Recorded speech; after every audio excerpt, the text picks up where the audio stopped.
Ok, ahora sí. Si no tuvieron dudas, preguntas o alguna aclaración que quieran que se haga con relación a lo que acabo de explicar en el video anterior, vamos a pasar a esta parte. La teoría de la,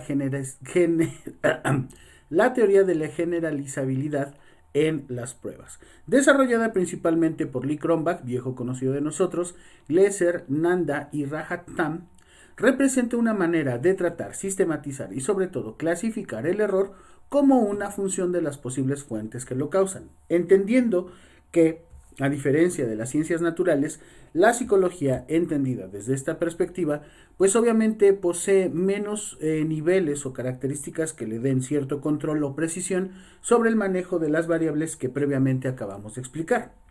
Esta teoría, fíjate, considera que todas las posibles fuentes de error, generalmente debido a factores personales, situacionales, las características del evaluador, los variables en los instrumentos, etc., intenta diferenciarlas aplicando los procedimientos clásicos del análisis de la varianza, lo que nosotros vamos a conocer como ANOVAs. Oiga, profe, pero eso suena como muy complicado, eso de las ANOVAs. Es un sistema estadístico que al momento pues a lo mejor no hemos trabajado. La realidad es que sí. Nosotros trabajamos el análisis de varianzas máximas para calcular el coeficiente de confiabilidad en Cronbach y en Goodman, ¿ok? También el del split half, pero ese lo trabajamos, más bien lo explicamos para otra perspectiva, ¿ok? Bajo esta condición, nosotros entenderíamos que ya estamos en posibilidades de empezar a medir conociendo de entrada lo que ya hemos desarrollado y ahora pues yéndonos hacia constructos mucho más complejos sobre los cuales, bueno, voy a hacer ahora la siguiente presentación. Hasta aquí. ¿Tienen alguna duda, alguna pregunta, algún comentario, algo que les pueda yo ayudar a resolver?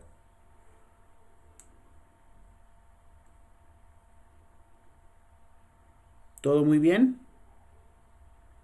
Profe, ¿me puede volver a repetir los nombres, por favor? Ah, claro. Ah, este no es.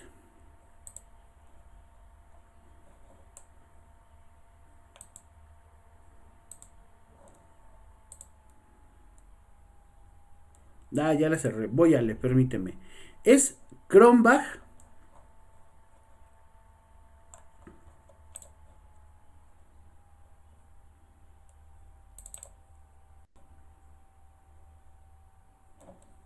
Uh-huh.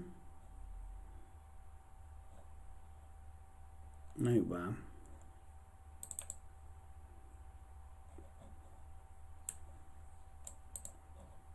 Gleiser, Nanda.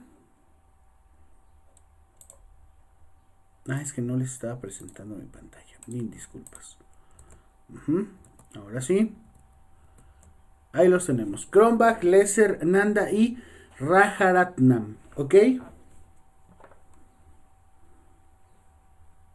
Sí, profe, gracias.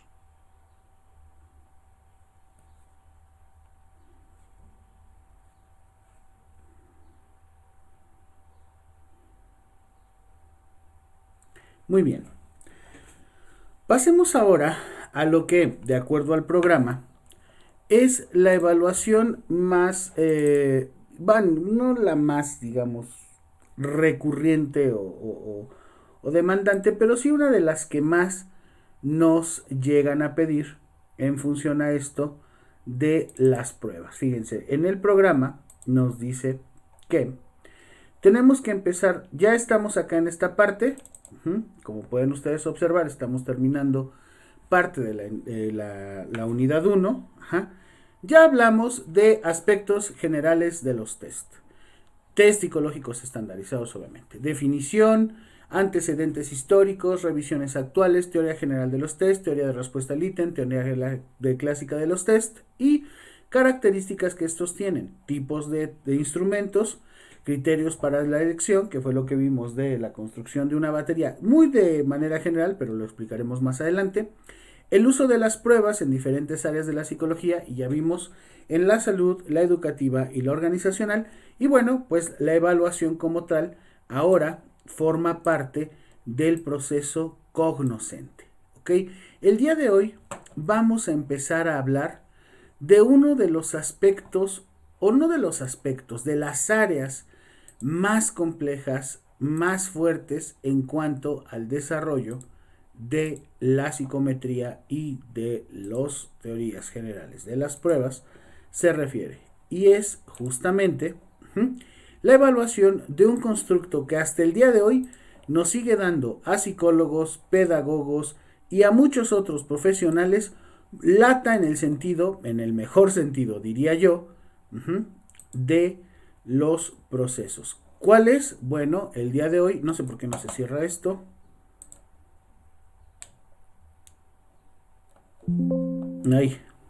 Ahí está ya, ¿listo? El día de hoy vamos a hablar de la evaluación, medición, pero también de la conceptualización de algo que sin duda nos ha robado el sueño más de una vez. Y me refiero a la inteligencia. ¿Cómo se puede llegar a medir, definir, conocer o incluso objetivar eso que nosotros llamamos inteligencia? O sea, ¿realmente la inteligencia existe? Yo puedo entender que existen ahora, con base en la teoría clásica o general de los test, elementos que la componen. Si para mí mi variable psicológica es la inteligencia, bueno, pues entendería que debe de haber una serie de ítems, una serie de indicadores y una serie de índices que de esto se derivan para poderla entender en función de la característica de lo que quiere, intenta o va a ser medido. Pero bueno, déjenme volver a abrirla.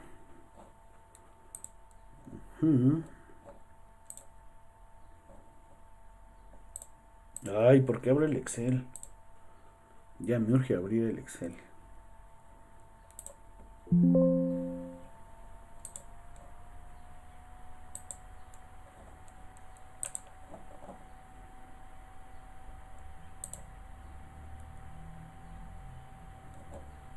Ok, ahora sí.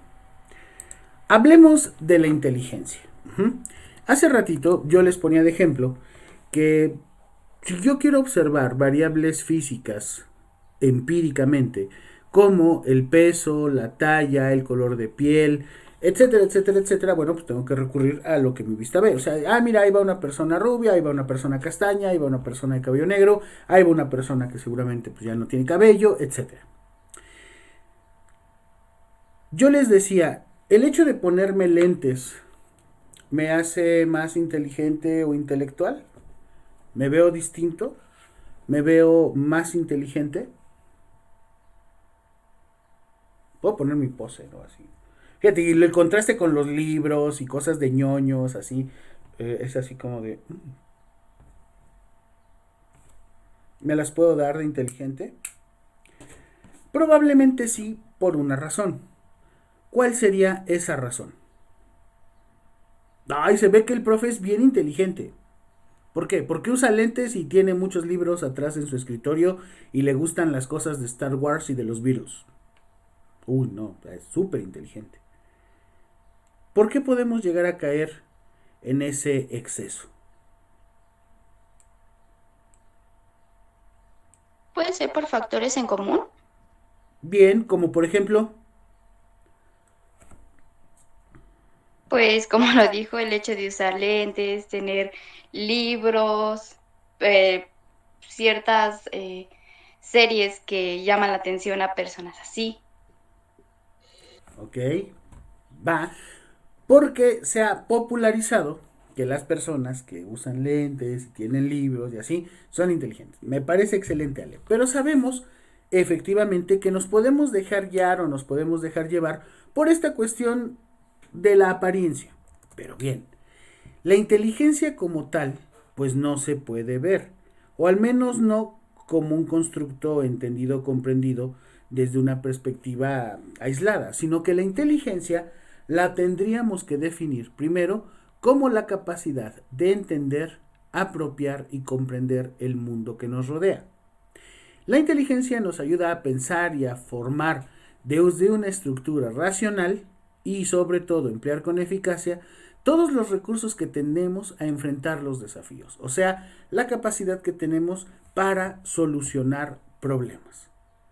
¿Qué es la inteligencia? Es una habilidad, es una capacidad, es una función cognitiva, porque nos dice que nos ayuda a conocer, entender el mundo, pero también ayuda a emplear recursos para enfrentar los desafíos en los que nosotros, bueno, constantemente nos vamos a estar viendo o nos vamos a estar mirando. ¿Hasta ahí estamos de acuerdo?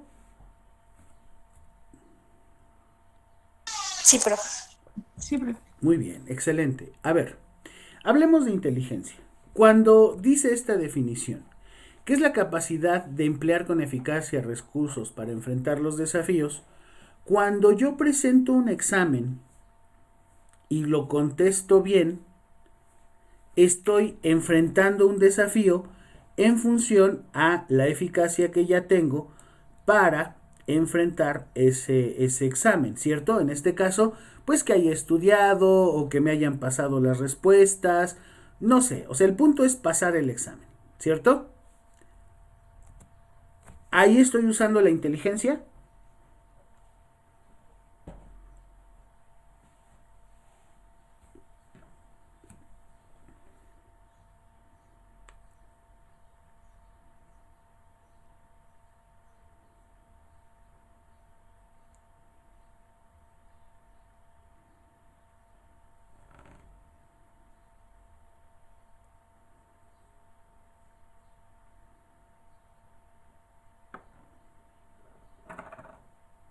Sí, no, ¿por qué?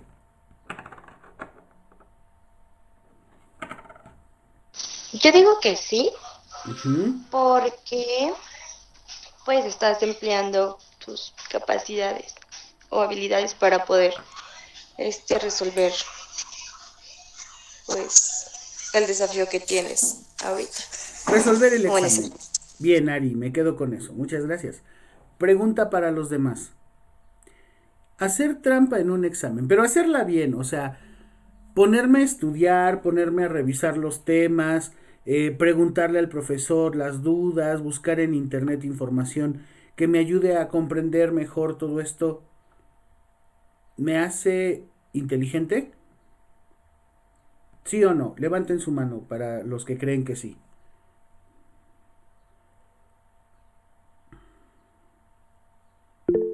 Dale.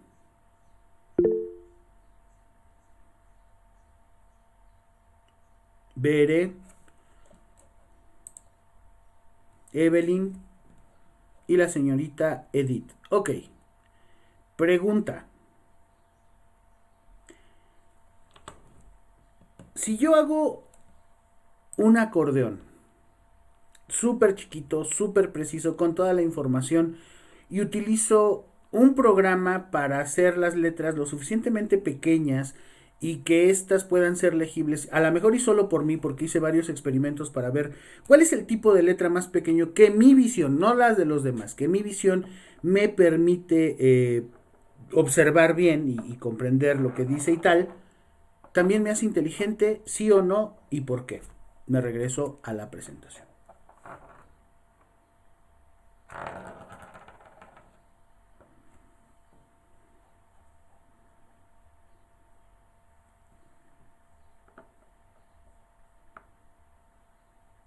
Yo digo que sí.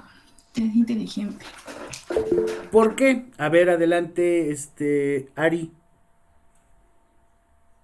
Ay, perdón. Sí, yo también digo que sí, porque como lo dice en la definición, se emplean recursos. Y lo que en este caso él hizo, pues son recursos, o sea, checar con qué tipo de letra o la aplicación, esos ya se entenderán como algún tipo de recurso. O sea, que el emplear con eficacia ese recurso que tengo, que es el que yo conozco un programa, el que yo conozco el diseño, el que yo conozco tal, me hace igual de inteligente que ponerme a estudiar, a repasar o a analizar los temas o los casos que estoy trabajando. Adelante, espero su respuesta.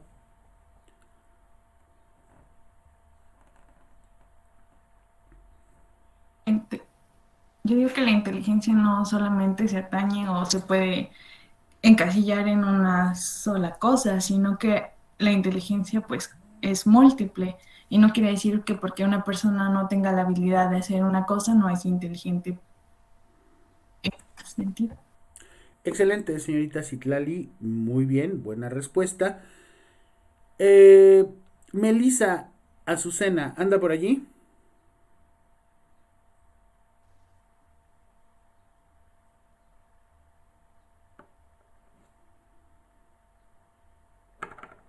Melissa Azucena. Ahí está. Melissa, pregunta. Tengo una amiga que quiere que vayamos a una fiesta, pero esa fiesta es a un horario, a un lugar y con personas con las que mis padres no me dejan convivir ni por chiste. El que usted tenga la capacidad de inventarles un super choro, un super cuento, ojo, para mentirles, así como hace rato para hacer trampa con un con un acordeón y así. En este caso, el mentir, una buena historia, creíble, con coartada, o sea, de que le va a hablar a alguien, su mamá seguramente, y ese alguien le va a contestar, sí, es que está estudiando ahorita y tal, así. Y aunque usted esté en el cotorreo y así. ¿La haría una persona inteligente? ¿Sí o no? Dígame. No. Ay, es que no alcanzo a escuchar muy bien. ¿No? No, ¿por qué? Adelante, Meli.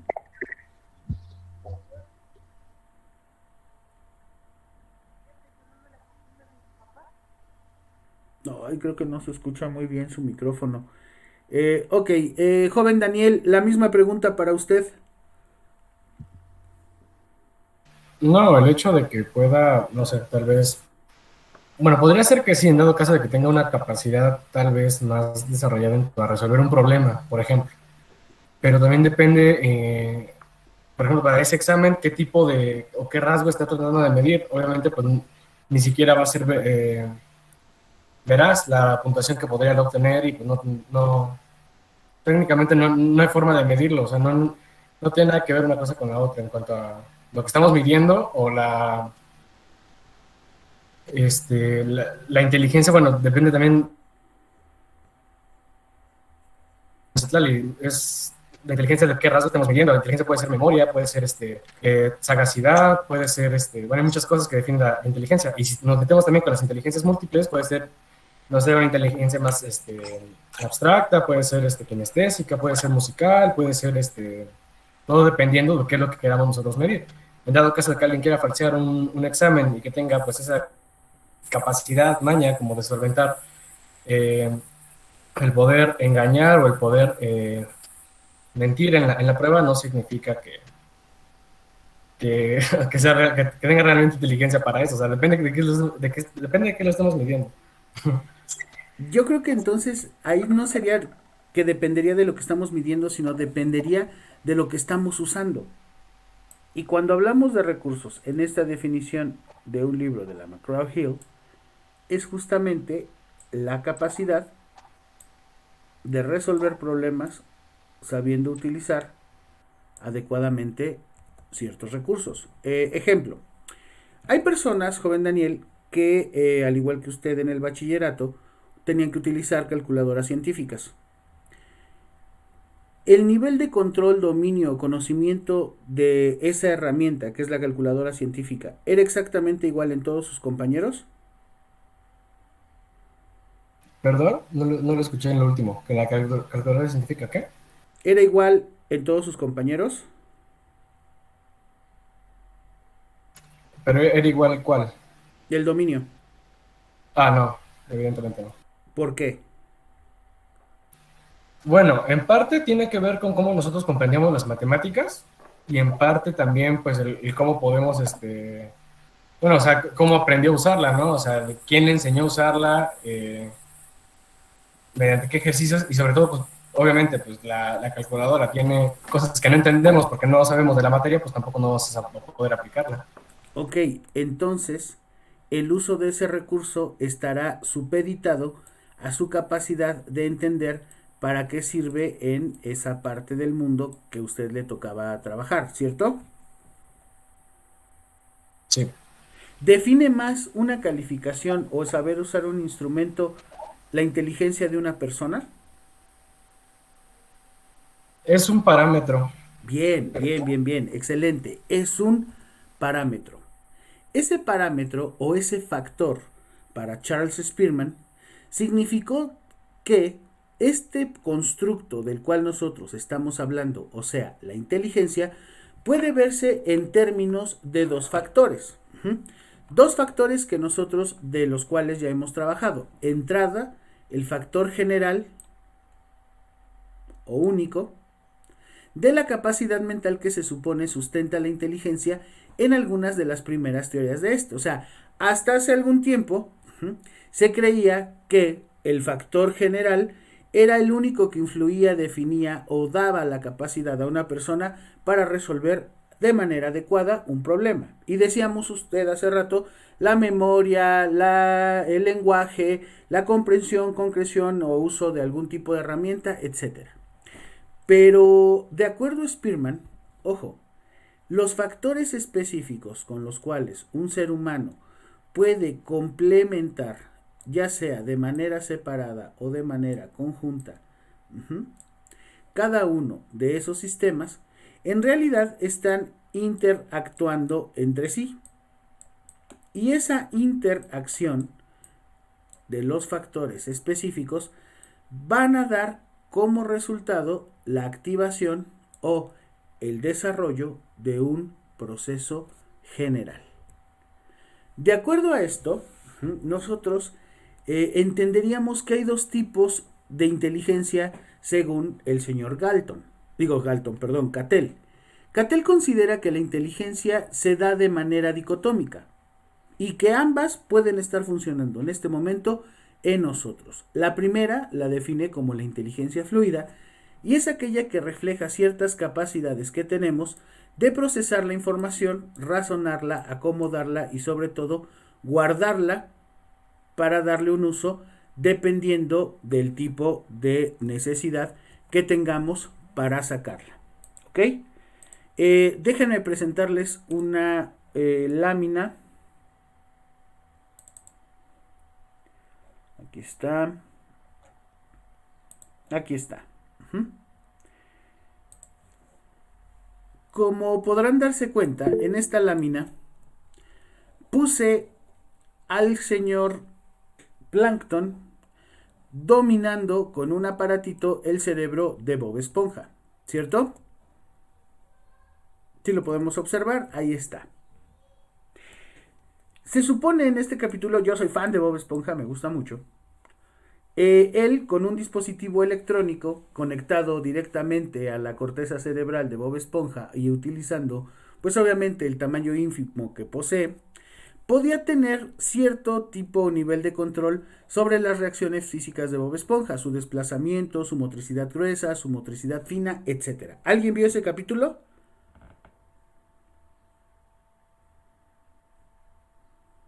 Sí, profe. Bien. Sí, profe. De entrada es uno de los más divertidos. Otro capítulo de Bob Esponja. ¿Alguien se acuerda cuando, no sé por qué razón, iba a ir alguien muy importante ahí al crustáceo cascarudo y Bob Esponja tenía que hacer la cangreburger perfecta? Pero por algunas circunstancias de ahí del programa, le piden, no me acuerdo si Calamardo o Don Cangrejo, que olvidara todo. Dice, olvídate de todo lo que sabes. Y lo que empieza a pasar en su cerebro, como pueden ver ustedes, aquí hay algunas circunvoluciones, haciendo alusión a que nos encontramos dentro del cerebro de Bob Esponja, que empezaron a quemar todo. O sea, cada una de estas hojas que están aquí, todas tiradas, revueltas, quemándose o destruyéndose, que estaban guardadas en gavetas y en escritorios y en computadoras, pues tenía que deshacerse de ellas. ¿Recuerdan ese capítulo? Bien, ese capítulo me gusta mucho. ¿Por qué? Porque en función a esto, y aunque no lo quieran creer, hay una relación directa con esta comprensión que hace James Cattell sobre la inteligencia fluida. Es la capacidad que tenemos de retener, procesar, guardar, sacar, meter información para resolver tareas. Esto que nosotros llamamos inteligencia general. Bob Esponja, en ese capítulo, acá, es en donde usó su inteligencia general y después le pidieron que dejara de usarla y se tuvo que deshacer de ella. ¿Sale? Hasta ahí estamos. Muy bien. Ahora, Cattell nos habla de otro tipo de inteligencia. Ojo, una inteligencia que tiene que ver con la denominada función cristalizada o inteligencia cristalizada, que no es otra cosa más que la acumulación de información, habilidades, estrategias aprendidas a través de la experiencia, que son aplicables para la resolución de problemas y sobre todo el reflejo de nuestra cultura, entendiendo la cultura no necesariamente como un sinónimo, pero sí como una organización de educación. ¿Sale?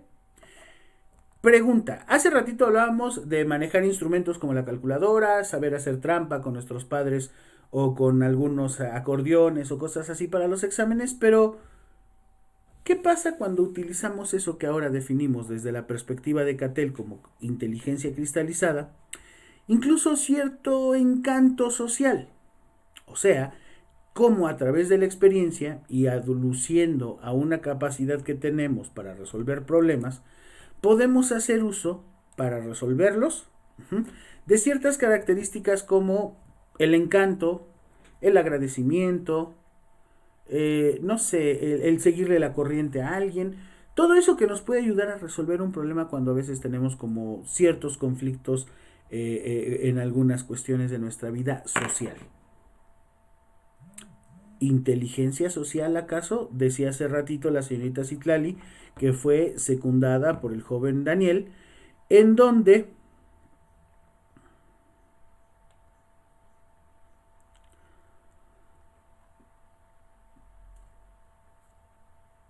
podemos encontrar que la resolución o el apoyo para la resolución de conflictos puede llegar a ser o a tener ciertas características más ligadas a la experiencia que al propio conocimiento formal de una teoría o algo.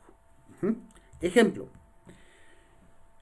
cuando tú te llegas a pelear o a conflictuar, por ejemplo, con tus padres, ¿qué es lo primero que tienes que resolver cuando ellos te indican que indistintamente a que sea o no cierto, ellos siempre van a tener la razón? ¿Qué es lo que dices? ¿Por qué?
Adelante. ¿Cuál sería la razón?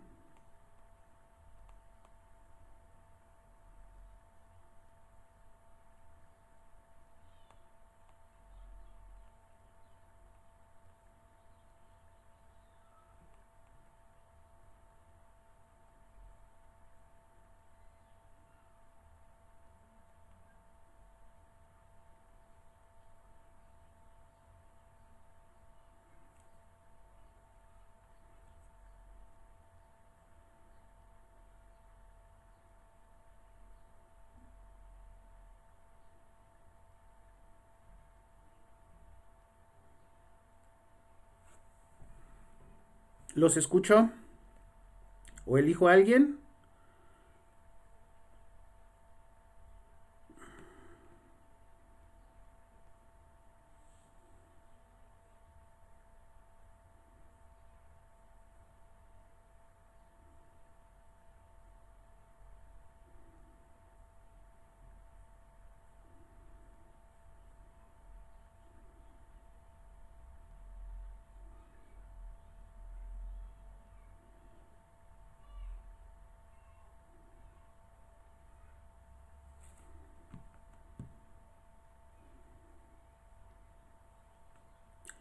Señorita Evelyn, la escucho. Mi duda fue si es por qué nuestros papás dicen que tienen la razón. Ajá. Ah, pues podría ser porque pues tienen cierta autoridad, ¿no? Ante nosotros. Bien, ok, de entrada sí. Hay una autoridad superior que está mucho por encima de lo que a veces podemos decidir. Es el clásico, pues porque yo soy tu padre o porque yo soy tu madre y pum, te callas. Mande Dani, perdón, no te escuché. Que bueno, o sea, puede ser un poco confuso esa pregunta, pero evidentemente, bueno, lo que estamos hablando es porque, bueno, ellos ya tienen una experiencia previa que los ayuda a ser más asertivos en cuanto a las decisiones que toman en los problemas que se les presentan para obtener mejores resultados. No, yo creo que no. Yo creo que tiene que ser porque son una autoridad inmediata a los que nos tenemos que asir, técnicamente, ¿no? Y Ajá. justamente, o en función a eso, si acumulamos una serie de información y esas informaciones las transformamos en habilidades y estrategias que nos hablan por la experiencia, yo creo que no sería en lo absoluto bueno discutir esa autoridad. ¿Por qué? Porque sabemos en qué va a acabar. Y ojo, eso no nada más se refiere a la capacidad de entender por experiencia que con mis padres no tengo por qué ponerme en otro plan en función a una cultura o a un estilo de crianza. ¿Cierto? De lo que hablaba la señorita Citlali, la inteligencia múltiple o la mal llamada inteligencia múltiple, en realidad son muchas formas que tenemos nosotros, uno, de comprender el mundo y dos, de adaptar esa comprensión del mundo a la resolución de problemas. Y si bien Howard Gardner, de una manera muy inteligente, pudo definir esta capacidad, bueno, también deberíamos de recordar que fue Jean Piaget quien nos habla de dos elementos fundamentales para construir un desarrollo epistémico desde la infancia. ¿Alguien se acuerda cuáles eran esos dos preceptos básicos en la teoría de Jean Piaget para la comprensión y apropiación del mundo externo que nos rodea?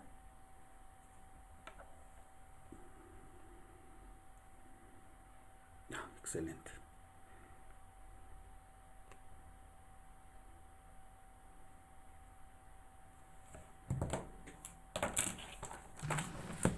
Sería la asimilación y la acomodación de conceptos eh, Lo que se nuevos. conoce, exacto, muy bien, joven Daniel, excelente respuesta. Jean Piaget nos dice que nosotros nos trabajamos, nuestro ser en sí se desarrolla a partir de marcos o frameworks, ¿cierto? Esos marcos están incluidos en dos procesos que constantemente nosotros estamos llevando a cabo durante nuestra infancia y, ¿por qué no? También decirlo quizás en nuestra adultez, espero. Y es la asimilación y la acomodación. El proceso físico o de los sentidos es el que lleva a cabo la asimilación para generar, ahora sí, la apropiación del mundo que nos rodea. Bajo este esquema, la capacidad kinestésica, lingüística, matemática, lógica, visual, espacial, musical, interpersonal, intrapersonal y naturalista, y entre muchas subdivisiones más que se pudieran sacar, no nos puede decir como tal que todos somos o estamos en el mismo nivel en función a cuál es la que es más representativa o más utilizamos nosotros. Por ejemplo, ¿alguien de aquí bueno, aparte del joven Daniel, ¿alguien de aquí sabe tocar algún instrumento musical?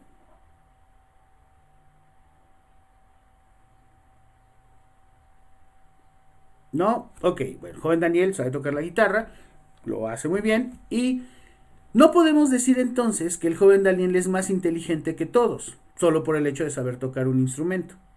En realidad, el que tenga esta inteligencia más desarrollada o más practicada que cualquier otro, solamente lo hace hábil en este aspecto, no lo hace, ojo, más inteligente. Oiga, profe, pero si la tiene y lo toca y nosotros no, pues ahí dice inteligencia, ergo tendría que ser más inteligente que nosotros. En realidad no, solo es distinta su apropiación, asimilación o acomodación de algo que para él le ha ayudado a resolver o a entender parte del mundo. Otro. Aquí hay una persona, bueno, se salió hace ratito que hace esto del ejercicio. Joven Daniel. En parte es lo que estábamos platicando el otro día, ¿no? De que, bueno, usted comentó que igual la inteligencia entonces se puede desarrollar más o menos dependiendo de, pues, qué tanto se practique, ¿no? Porque usted, bueno, no sé si la pregunta precisamente de por qué luego, no sé, en otras partes del mundo siempre vemos niños japoneses o chinos tocando guitarra perfectamente, y yo le respondí, pues eso, ¿no? Que el de las inteligencias múltiples, pero también usted comentó que es posible que a partir de una reiteración de intentos y de, bueno, estarse como familiarizando más con el instrumento, pues ayuda a que se desarrolle más esa inteligencia. Entonces también a partir de lo que estamos platicando, pues bueno, las inteligencias también se pueden desarrollar, ¿no? En todo caso. Es correcto. Y el que tengamos una más desarrollada, más favorita o más de que nos guste más que otra, no quiere decir que nos haga más inteligentes. Lo que yo les ponía de ejemplo en el caso de los niños asiáticos, a lo mejor vámonos a un terreno un poquito más como de nosotros, más local. ¿Ustedes tuvieron compañeros en la primaria que llegaron a primero con ustedes ya sabiendo leer o escribir? ¿Sí? ¿Tú eras uno de ellos, Dani? ¿O tú eras el que llegó sabiendo leer y escribir? No, sí aprendí a escribir un poquito antes. Ok, bien. ¿A leer? Porque son dos procesos, aunque son similares, pero tienen una No, distinción. las dos. Ok, las dos. Bien. Algunos niños los meten a escuelas en donde a los papás les aseguran que van a acabar el kinder o el tercer grado de kinder sabiendo leer y escribir. Y entonces eso, ya cuando eres padre dices, wow, no, pues mi hijo le va a sufrir menos, vamos a meterlo allí. Y hay otros chicos que a veces solito lo hacen, ¿ok? Hay niños de 3 años que saben leer y escribir, lo cual es muy bueno. Es más, hemos escuchado de, no sé, Mozart, otros genios desde muy temprana edad. Mary Shelley ya sabía leer y escribir a los 3 años y dices, wow, yo a los 3 años todavía me comía el Gerber, a veces hasta con los dedos. ¿Cómo es posible que alguien lo haya hecho? Bueno, ok. De acuerdo a la teoría de Jean Piaget de la asimilación a la acomodación y sobre todo por los rangos etarios en las que éstas se presentan, son niños que se llegan a veces a brincar o padres que le ayudan muchas veces a los niños a brincarse esa etapa. Yo no te voy a decir, ni voy a entrar en la discusión si es bueno o no, solo te debo de decir que, indistintamente, y como bien lo dice el joven Daniel, siempre hay una función preferente en la que nosotros estamos trabajando. La teoría triárquica de la inteligencia desarrollada por Sternberg nos dice que la inteligencia básicamente se va a manifestar solo de 3 formas: analítica, creativa y práctica. La inteligencia analítica nos ayuda justo a revisar, analizar, juzgar en función a una comprensión y apropiación del mundo, evaluar, comparar y contrastar todas esas circunstancias que están desarrollándose frente a nosotros. Esto generalmente favorecido en las escuelas de enseñanza tradicional.